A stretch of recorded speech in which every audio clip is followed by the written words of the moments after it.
নমস্কাৰ বন্ধুসকল সকলোকে স্বাগতম জনাইছোঁ আজি এটি নতুন ভিডিঅ'ৰ মাজলৈ আৰু বন্ধুসকল তেওঁলোকৰ কাৰণে এই ভিডিঅ'টো বহুত বেছি স্পেচিয়েল হ'ব যিসকল কেণ্ডিডেটৰ অসম পুলিচৰ কাট অফ লিষ্ট বা তেওঁলোকৰ ৰিজাল্টত নাম অন্তৰ্ভুক্ত হৈছে কংগ্ৰেচুলেশ্যন বুলি। এতিয়া মেইন কথাটো হ'ল আজি মই ভিডিঅ'টো আৰম্ভ কৰিম অফিচিয়েল তথ্যৰ মতে আৰু বেলেগ বিষয়ত মই ভিডিঅ'টো কোনো ধৰণৰ একো কথাই নকওঁ কাৰণ গম পাইছে যিহেতু অফিচিয়েল নটিফিকেশ্যনৰ মতে আমাৰ 23 মাৰ্চত হ'ব ৰিটাৰ্ণ এক্সামিনেশ্যন বা 17 তাৰিখে দিব এডমিট কাৰ্ড।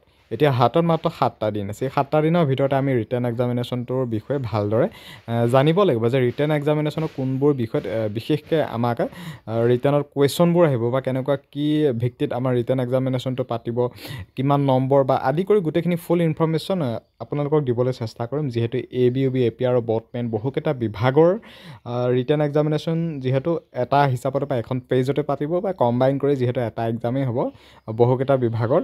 এতিয়া মেইন কথাটো হ'ল এতিয়া ৰিটাৰ্ণ এক্সামিনেশ্যনটোত কেনেকুৱা কি হিচাপত পাতিব বা মাৰ্ক কেনেকুৱা কি হ'ব নহ'ব গৈ আছে যিহেতু 23 মাৰ্চ হাতত মাত্ৰ 7টা দিন আছে। গতিকে ভিডিঅ'টো অকণো স্কিপ নকৰাকৈ কণ্টিনিউ শেষলৈকে চাই থাকিব। ভাবিছোঁ যে ভিডিঅ'টো যিসকল কেণ্ডিডেটৰ নাম হৈছে তেওঁলোকৰ কাৰণে ভিডিঅ'টো বহুত বেছি হেল্পফুল হ'ব বুলি এতিয়া আশা কৰিছোঁ। এতিয়া মই আৰম্ভ কৰিব লৈছোঁ ৰিটাৰ্ণ এক্সামিনেশ্যন। ৰিটাৰ্ণ এক্সামিনেশ্যন গম পাইছে আমাৰ 100টা কুৱেশ্যন আহিব।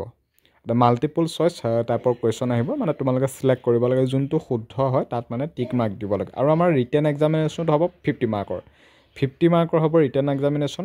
100টা কুৱেশ্যন আহিব, 9-10 লেভেলৰ কুৱেশ্যন আহিব আৰু অফলাইনত হ'ব আমাৰ ৰিটাৰ্ণ এক্সামিনেশ্যনটো। অফলাইনৰ এক্সাম নিশ্চয় দি পাইছে ADRE হওক বা অন্যান্য যিমানখিনি ৰিক্ৰুটমেণ্ট বোৰ্ডে অফলাইন হিচাপত ৰিটাৰ্ণ এক্সামিনেশ্যন পাতে টিক মাৰ্ক দিয়া OMR চিট হিচাপত সেই এক্সামটো পাতিব। আৰু ছাবজেক্ট হিচাপত গম পাইছে 50 মাৰ্কৰ যিহেতু এক্সাম হ'ব 100টা কুৱেশ্যন থাকিব।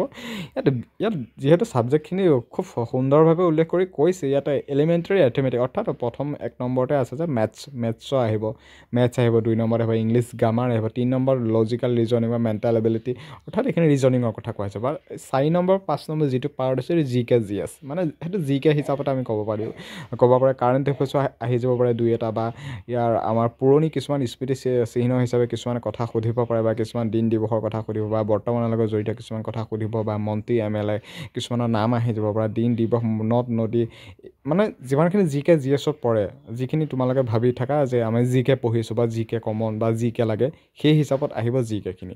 এতিয়া GK কোনকেইটা বিষয়ত আহে নাহে এইখিনি কথা গম পাইছে যে Assam history, geography, polity, economy, general awareness, general তাৰপৰা কাৰেণ্ট এফেয়াৰ্ছ এইখিনি বিষয়তে GK GSখিনি আহিব। বাকী যিখিনি আমাৰ ইংলিছ গ্ৰামাৰ সেইখিনিতো মেইন ইম্পৰ্টেণ্ট বা মেথছ আহিব বা ৰিজনিং আহিব। এইকেইটা বিষয়ত আমাৰ আহিব। আৰু এক্সাম আমাৰ কুৱেশ্যন 4টা লেংগুৱেজত আহিব, আছামিজ, বড়ো, বেংগালী, ইংলিছ।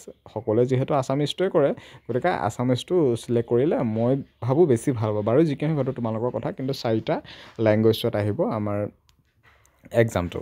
আৰু ডেট টাইম গম পাইছে 23 মাৰ্চ 17 তাৰিখে এডমিট কাৰ্ড ডাউনলোড হ'ব। আৰু বিশেষ এতিয়া একো ক'ব পৰা নোৱাৰিম বা বিশেষ একো মই এক্সট্ৰাকৈ নকওঁ কাৰণ ৰিটাৰ্ণ এক্সামিনেশ্যনটো যিহেতু 23 মাৰ্চত হ'বলৈ গৈ আছে অফিচিয়েল মতে।